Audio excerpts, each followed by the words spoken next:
పోటీ పరీక్షల అభ్యర్థులకు స్వాగతం.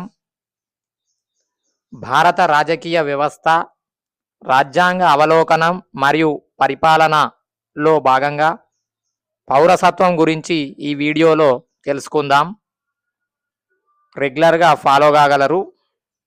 ప్రాచీన గ్రీకు రాజ్యాలలో పౌరసత్వ భావన మొదటిసారిగా ఆవిర్భవించిందని పేర్కొనవచ్చు. భారతదేశంలోని ప్రజలను పౌరులు మరియు విదేశీయులుగా వర్గీకరించవచ్చు. పౌరులకు అన్ని రకాల పౌర, సివిల్, రాజకీయ, పొలిటికల్ హక్కులు ఉంటాయి. విదేశీయులను స్నేహపూర్వక విదేశీయులు, ఫ్రెండ్లీ ఏలియన్స్, శత్రుత్వ విదేశీయులు, ఎనిమీ ఏలియన్స్గా విభజించవచ్చు. మొదటివారు ఇండియాతో సుహృద్భావ సంబంధాలు కలిగి ఉండగా రెండవ వారుతో అలాంటి సంబంధాలు ఉండవు. కావున శత్రుత్వ విదేశీయులకు అక్రమ అరెస్టులు, నిర్బంధం నుండి రక్షణ పొందే హక్కు ఉండదు. రాజ్యాంగం ప్రకారం భారత పౌరులకు మాత్రమే కల్పించిన హక్కులు గురించి తెలుసుకుందాం. 1. ఆర్టికల్ 15 ప్రకారం కుల, మత, జాతి, లింగ, జన్మస్థల 5 ప్రాతిపదికలపై వివక్ష చూపించరాదు. 2. ఆర్టికల్ 16 ప్రకారం ప్రభుత్వ ఉద్యోగాలలో సమాన అవకాశాలు పొందే హక్కు. 3.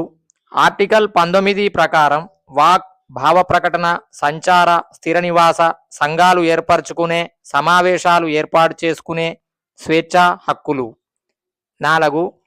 ఆర్టికల్ 29 మరియు 30ల ప్రకారం సాంస్కృతిక విద్యా హక్కులు. 5. శాసనసభ, పార్లమెంటు ఎన్నికలలో పోటీ చేసే హక్కు. 6.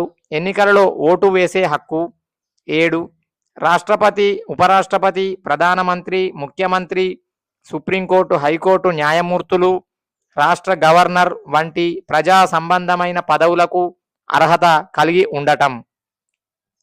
విదేశీయులకు భారత పౌరులతో సమానంగా కల్పించే ప్రాథమిక హక్కులు గురించి తెలుసుకుందాం. 1. ఆర్టికల్ 14 ప్రకారం చట్టం ముందు అందరూ సమానులు. 2. ఆర్టికల్ 20 ప్రకారం అక్రమంగా విధించే శిక్షలకు వ్యతిరేకంగా రక్షణ పొందే హక్కు. 3. ఆర్టికల్ 21 ప్రకారం జీవించే హక్కు. 4. ఆర్టికల్ 22 ప్రకారం అక్రమ అరెస్టుల నుంచి రక్షణ పొందే హక్కు. 5. ఆర్టికల్ 23 ప్రకారం పీడనాన్ని నిరోధించే హక్కు. 6. ఆర్టికల్ 25 ప్రకారం మత స్వేచ్ఛ హక్కు. రాజ్యాంగం, పౌరసత్వ ప్రకరణలు, ఆర్టికల్స్ రిలేటెడ్ టు సిటిజన్షిప్ గురించి తెలుసుకుందాం. రాజ్యాంగంలోని 2వ భాగంలో గల 5 నుంచి 11 వరకు గల ఆర్టికల్స్ పౌరసత్వం గురించి వివరిస్తాయి. పౌరసత్వానికి సంబంధించి ఎలాంటి శాశ్వత మరియు వివరణాత్మక నిబంధనలు ఈ భాగంలో లేవు. రాజ్యాంగ అమలు సమయానికి ఉన్న పౌరులను మాత్రమే ఈ భాగం గుర్తిస్తుంది. అనగా పౌరసత్వాన్ని పొందే పద్ధతులు మరియు రద్దు చేసే పద్ధతుల గురించి ఈ భాగం వివరించదు. క్రమ సంఖ్య 1. ఆర్టికల్ 5 భారతదేశంలో శాశ్వత నివాసం కలిగి ఉండి కింద పేర్కొన్న 3 అంశాలలో ఒకదానిని అయినా కలిగి ఉండాలి. అవి: ఆ వ్యక్తి భారతదేశంలో జన్మించాలి, లేదా ఆ వ్యక్తి యొక్క తల్లిదండ్రులలో ఎవరైనా ఒకరు భారతదేశంలో జన్మించాలి, లేదా భారత రాజ్యాంగం అమల్లోకి వచ్చే ముందు నాటికి కనీసం 5 సంవత్సరాలు భారతదేశంలో నివసించి ఉండాలి. క్రమ సంఖ్య 2. ఆర్టికల్ 6 పాకిస్తాన్ నుంచి భారతదేశానికి వలస వచ్చిన వ్యక్తికి భారత పౌరుడు కావడానికి కావలసిన అర్హతలు ఈ కింది విధంగా ఉండాలి. అవి: 1. 1935 భారత ప్రభుత్వ చట్టంలో చెప్పిన విధంగా అతను లేదా అతని తల్లిదండ్రులలో ఎవరైనా ఒకరు లేదా మాతా పితామహులలో ఎవరైనా ఒకరు భారత్లో జన్మించి ఉండాలి. దీనితో పాటు ఈ కింది 2 షరతులను కూడా పాటించాలి. 1.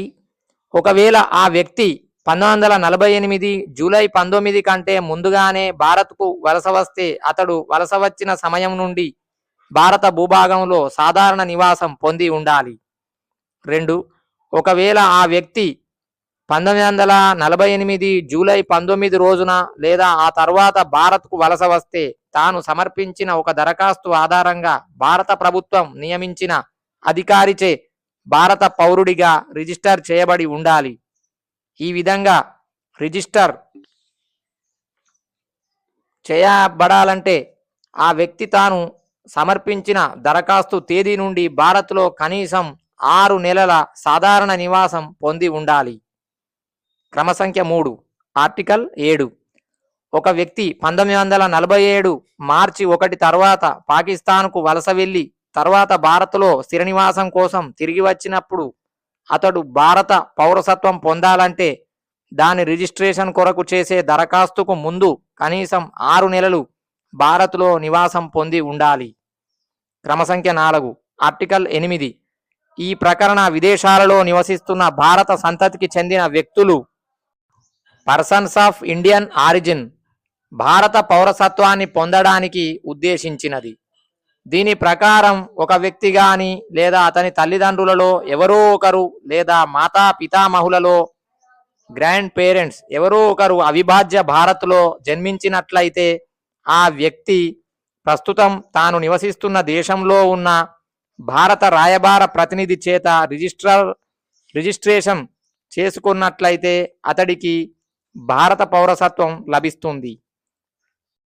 క్రమ సంఖ్య 5 ఆర్టికల్ 9. ఏ వ్యక్తి అయినా స్వచ్ఛందంగా విదేశీ పౌరసత్వాన్ని పొందితే ఆ వ్యక్తి సహజంగానే భారతదేశ పౌరసత్వాన్ని కోల్పోతాడు. క్రమ సంఖ్య 6 ఆర్టికల్ 10. భారత పౌరసత్వం కలిగిన వ్యక్తి పార్లమెంటు చేసే శాసన నిబంధనలకు లోబడి భారత పౌరుడిగా కొనసాగాలి. క్రమ సంఖ్య 7 ఆర్టికల్ 11. పౌరసత్వం కల్పించే, రద్దు చేసే మరియు పౌరసత్వానికి సంబంధించిన ఇతర అంశాలపై చట్టాలు చేసే అధికారం పార్లమెంటుకు ఉంటుంది. రాజ్యాంగం అమల్లోనికి వచ్చిన తర్వాత పార్లమెంటు 1955లో పౌరసత్వ చట్టమును రూపొందించింది. ఈ పౌరసత్వ చట్టం 1955ను ఇప్పటి వరకు 1957, 1960, 1985, 1986, 1992, 2003, 2005, 2015, 2019 సంవత్సరాలలో పలుమార్లు సవరించారు. పౌరసత్వ చట్టం 1955 కామన్వెల్త్ పౌరసత్వాన్ని కల్పించినది. కానీ పౌరసత్వ చట్ట సవరణ 2003 సిటిజన్షిప్ అమెండ్మెంట్ యాక్ట్ 2003 దీనిని రద్దు చేసింది. పౌరసత్వం ఆర్జించే పద్ధతులు. వేస్ ఆఫ్ అక్వైరింగ్ సిటిజన్షిప్ 1955లో చేసిన పౌరసత్వ చట్టం ప్రకారం 5 రకాల పద్ధతుల ద్వారా పౌరసత్వాన్ని పొందవచ్చు. అవి 1 పుట్టుక ద్వారా పౌరసత్వం బై బర్త్, 2 వారసత్వం ద్వారా పౌరసత్వం బై డిసెంట్, 3 రిజిస్ట్రేషన్ ద్వారా పౌరసత్వం బై రిజిస్ట్రేషన్, 4 సహజీకృత పద్ధతి ద్వారా పౌరసత్వం బై న్యాచురలైజేషన్, 5 భూభాగ విలీనం ద్వారా పౌరసత్వం by incorporation of a territory, 6 Assam ఒప్పంద ఆధారిత పౌరసత్వం బై అస్సాం అకార్డ్. 1 పుట్టుక ద్వారా పౌరసత్వం సిటిజన్షిప్ బై బర్త్ గురించి తెలుసుకుందాం. జస్ సోలి అనే పదానికి లాటిన్లో right of the soil land లేదా బర్త్ రైట్ సిటిజన్షిప్ అని అర్థం.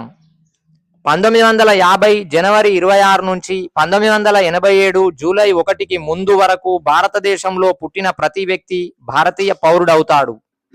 1987 జూలై 1 తర్వాత భారతదేశంలో పుట్టిన వారెవరైనా భారత పౌరసత్వాన్ని కోరుకుంటే ఆ వ్యక్తి జన్మించిన సమయానికే ఆ వ్యక్తి యొక్క తల్లిదండ్రులలో ఎవరో ఒకరు భారత పౌరసత్వాన్ని కలిగి ఉండాలి.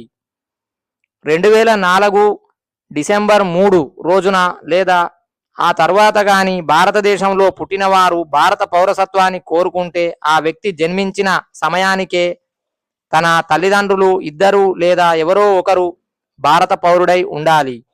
మరొకరు అక్రమ వలసదారుడు ఇల్లీగల్ మైగ్రెంట్ అయి ఉండకూడదు. భారతదేశంలో పనిచేస్తున్న విదేశీ రాయబారుల ఫారిన్ డిప్లొమాట్స్ పిల్లలకు ఈ విధానం ద్వారా పౌరసత్వం లభించదు. భారత్లో పుట్టుక ద్వారా పౌరసత్వం పొందిన వ్యక్తులతో పాటు సహజీకృత పద్ధతి ద్వారా పౌరసత్వం పొందిన వ్యక్తులు కూడా రాష్ట్రపతి పదవి పొందడానికి అర్హులు. కానీ అమెరికాలో కేవలం పుట్టుక ద్వారా పౌరసత్వం పొందిన వ్యక్తులు మాత్రమే అమెరికా రాష్ట్రపతి పదవికి అర్హులు. 2. వారసత్వం ద్వారా పౌరసత్వం, సిటిజన్షిప్ బై డిసెంట్ గురించి తెలుసుకుందాం. దీనిని లాటిన్ భాషలో jus sanguinis right of the blood అంటారు. 1950 జనవరి 26 నుంచి 1992 డిసెంబర్ 10వ తేదీ లోపు ఎవరైనా భారతదేశానికి బయట జన్మించినప్పుడు ఆ వ్యక్తి జన్మించే సమయానికి అతని యొక్క తండ్రి భారత పౌరుడైనచో అతనికి భారత పౌరసత్వం వస్తుంది. 1992 డిసెంబర్ 10 తర్వాత విదేశాలలో జన్మించిన వ్యక్తికి భారత పౌరసత్వం కావాలంటే ఆ వ్యక్తి జన్మించిన సమయానికి అతని తల్లిదండ్రులలో ఎవరో ఒకరు భారతదేశ పౌరసత్వాన్ని కలిగి ఉండాలి. 2004 డిసెంబర్ 3 తర్వాత భారత పౌరసత్వం గల తల్లిదండ్రులను కలిగి విదేశాలలో జన్మించిన వ్యక్తికి భారత పౌరసత్వం కావాలంటే అతను జన్మించిన నాటి నుంచి 1 సంవత్సరం లోపు భారత కాన్సులేట్ వద్ద రిజిస్టర్ చేయించాలి. ఒకవేళ సంవత్సరం తర్వాత రిజిస్టర్ చేయించాలనుకుంటే భారత ప్రభుత్వ అనుమతి తీసుకోవాలి. ఈ విధంగా ఒక మైనర్ బాలుడి రిజిస్ట్రేషన్కు సంబంధించిన దరఖాస్తు పత్రాలను భారత కాన్సులేట్ వద్ద సమర్పించేటప్పుడు వీటితో పాటు ఈ మైనర్ బాలుడు ఏ ఇతర దేశానికి చెందిన పాస్పోర్ట్ కలిగి లేడు అని చెప్పే ఒక అండర్టేకింగ్ను కూడా వ్రాసి సమర్పించాలి. వారసత్వం ద్వారా భారత పౌరసత్వం పొందిన మైనర్ బాలుడు విదేశీ పౌరసత్వం కలిగి ఉన్నట్లయితే అతడు 6 నెలల లోపు తన విదేశీ పౌరసత్వాన్ని లేదా జాతీయతను నేషనాలిటీ వదులుకోవాలి. లేదంటే అతడు తన భారత పౌరసత్వాన్ని కోల్పోవలసి వస్తుంది. మీకు తెలుసా, భారత పౌరుడు ఎవరైనా స్వచ్ఛందంగా ఏదైనా విదేశీ పౌరసత్వం స్వీకరించినట్లయితే అప్పటి నుండి అతను భారత పౌరుడిగా పరిగణింపబడడు. పౌరసత్వ చట్టం 1955 ప్రకారం ఒక వ్యక్తి పౌరసత్వమును నిర్ణయించుటలో కేంద్ర ప్రభుత్వం ప్రత్యేక అధికారమును కలిగి ఉంటుంది. ఈ అధికారమును కేంద్ర ప్రభుత్వము ప్రకరణ 258 కింద ఏదైనా రాష్ట్రానికి అప్పగిస్తే తప్ప రాష్ట్ర ప్రభుత్వములు ఈ అధికారాన్ని వినియోగించరాదని ఆంధ్రప్రదేశ్ ప్రభుత్వం versus Syed Mohammed Khan case 1962లో supreme court తీర్పు ఇచ్చింది. 3. రిజిస్ట్రేషన్ ద్వారా పౌరసత్వం గురించి తెలుసుకుందాం. Citizenship by registration. భారత ప్రభుత్వం కింది వర్గాలలో ఏదో వర్గానికి చెందిన వారికి రిజిస్ట్రేషన్ ద్వారా పౌరసత్వం అందించవచ్చును. రిజిస్ట్రేషన్ ద్వారా భారత పౌరసత్వం పొందాలనుకున్న వ్యక్తి భారత్కు అక్రమ వలసదారుడు అయి ఉండకూడదు. భారత సంతతికి చెందిన వ్యక్తి అయి ఉండి రిజిస్ట్రేషన్ కంటే ముందు భారత్లో 7 సంవత్సరాలు సాధారణ నివాసం పొంది ఉండాలి. లేదా భారత పౌరుడిని వివాహం చేసుకొని మరియు రిజిస్ట్రేషన్ కంటే ముందు దేశంలో 7 సంవత్సరాలు సాధారణ నివాసం పొంది ఉండాలి. లేదా భారత పౌరుల యొక్క మైనర్ పిల్లలు లేదా భారత పౌరులుగా రిజిస్టర్ అయిన తల్లిదండ్రులను కలిగి పూర్తి వయసు మరియు సమర్థత గల వ్యక్తి గాని లేదా అతని తల్లిదండ్రులలో ఎవరో ఒకరు గాని ఇంతకు ముందే భారత పౌరుడై ఉండి తాను దరఖాస్తు చేసుకునే సమయానికి ముందు 12 నెలలు భారత్లో సాధారణ నివాసం పొంది ఉన్న వ్యక్తి, పూర్తి వయస్సు మరియు సమర్థత కలిగి ఉండి 5 సంవత్సరాలుగా ఓవర్సీస్ సిటిజన్ ఆఫ్ ఇండియాగా రిజిస్టర్ అయి ఉండి తన దరఖాస్తుకు ముందే 12 నెలలు భారత్లో సాధారణ నివాసం కలిగిన ఉన్న వ్యక్తి అయి ఉండాలి. ఈ పేర్కొన్న వ్యక్తులు తాము భారత పౌరులుగా రిజిస్టర్ అవ్వక ముందే పౌరసత్వం కోసం విధేయత ప్రమాణ పత్రాన్ని కూడా ఇవ్వాలి. మీకు తెలుసా, సోనియా గాంధీ పౌరసత్వం రాజీవ్ గాంధీని వివాహం చేసుకున్న తర్వాత ఇటలీకి చెందిన సోనియా గాంధీ రిజిస్ట్రేషన్ అనే ప్రక్రియ ద్వారా భారత పౌరసత్వం పొందారు. 1990లో అమేథీ నియోజకవర్గం నుంచి ఆమె ఎన్నికపై సవాల్ చేసిన హరిశంకర్ జైన్, హరికృష్ణ లాల్ లా పిటిషన్లను సుప్రీంకోర్టు తోసిపుచ్చి గతంలో అలహాబాద్ హైకోర్టు ఇచ్చిన తీర్పును సమర్థించింది. 1955 పౌరసత్వ చట్టంలోని సెక్షన్ 5(1)(c) కింద 1983లో సోనియా గాంధీకి పౌరసత్వ సర్టిఫికెట్ను భారత ప్రభుత్వం జారీ చేసింది. 4. సహజీకృత పద్ధతి ద్వారా పౌరసత్వం, సిటిజన్షిప్ బై న్యాచురలైజేషన్ గురించి తెలుసుకుందాం. దరఖాస్తు చేసుకున్న విదేశీయులకు కింద పేర్కొన్న అర్హతల ఆధారంగా కేంద్ర ప్రభుత్వం సహజీకృత పౌరసత్వాన్ని అందిస్తుంది. అవి: 1. ఒకవేళ భారత పౌరసత్వం కొరకు చేసుకున్న దరఖాస్తును కేంద్ర ప్రభుత్వం అంగీకరించిన ఎడల ఇంతకు ముందు అతను కలిగి ఉన్న విదేశీ పౌరసత్వాన్ని స్వచ్ఛందంగా వదులుకున్నట్లు అండర్టేకింగ్ ఇవ్వాలి. 2. దరఖాస్తు చేసే సమయానికి ముందే 12 నెలలుగా భారత్లో నివసిస్తూ ఉండాలి లేదా భారత ప్రభుత్వ సర్వీసులో ఉండాలి లేదా ఈ 12 నెలల కాలంలో 2 కలిపి కూడా ఉండవచ్చు. 3. పైన పేర్కొన్న 12 నెలలకు ముందు గడిచిన 14 సంవత్సరాలలో కనీసం 11 సంవత్సరాల పాటు అతడు భారతదేశంలో నివసించి ఉండాలి లేదా భారత ప్రభుత్వ సర్వీసులో ఉండాలి లేదా ఈ 2 కలిపి కూడా 11 సంవత్సరాలకు తగ్గకుండా ఉండవచ్చు. 4. రాజ్యాంగంలో 8వ షెడ్యూల్లో పేర్కొన్న 22 భాషలలో ఏదో ఒక భాషలో ప్రావీణ్యం కలిగి ఉండాలి. 5. మంచి వ్యక్తిత్వం, సత్ప్రవర్తన కలిగిన వ్యక్తి అయి ఉండాలి. 6. భారతదేశ పౌరులకు సహజ పౌరసత్వం కల్పించని దేశాలకు చెందిన పౌరుడు అయి ఉండకూడదు. 7. భారతదేశంలో కనీసం 10 సంవత్సరాలు స్థిర నివాసం కలిగి ఉండాలి. 8. భారత ప్రభుత్వ సర్వీసులలో 14 సంవత్సరాలు పనిచేసినప్పుడు కూడా సహజీకృత పౌరసత్వానికి అర్హులవుతారు. అంతేకాకుండా ఈ పైన పేర్కొన్న నిబంధనలకు అతీతంగా విజ్ఞాన శాస్త్రం, సైన్స్, తత్వశాస్త్రం, ఫిలాసఫీ, కళలు, ఆర్ట్స్, సాహిత్యం, లిటరేచర్, ప్రపంచ శాంతి, వరల్డ్ పీస్ లేదా మానవ పురోగతి, హ్యూమన్ ప్రోగ్రెస్ వంటి రంగాలలో నిపుణులైన వారికి భారత ప్రభుత్వం పౌరసత్వాన్ని అందించవచ్చును. 5. భూభాగ విలీనం ద్వారా పౌరసత్వం, citizenship by incorporation of territory గురించి తెలుసుకుందాం. భారత భూభాగంలోకి ఏదైనా విదేశీ భూభాగం విలీనం అయినప్పుడు ఆ భూభాగంలో నివసిస్తున్న ప్రజలలో ఎవరికి భారత పౌరసత్వం లభిస్తుందనే విషయాన్ని భారత ప్రభుత్వం స్పష్టం చేసింది. ఉదాహరణ: 1. పాండిచ్చేరి భారత్లో అంతర్భాగం అయిన సందర్భంగా భారత ప్రభుత్వం పౌరసత్వ పాండిచ్చేరి ఉత్తర్వులు 1962 జారీ చేసింది. 2.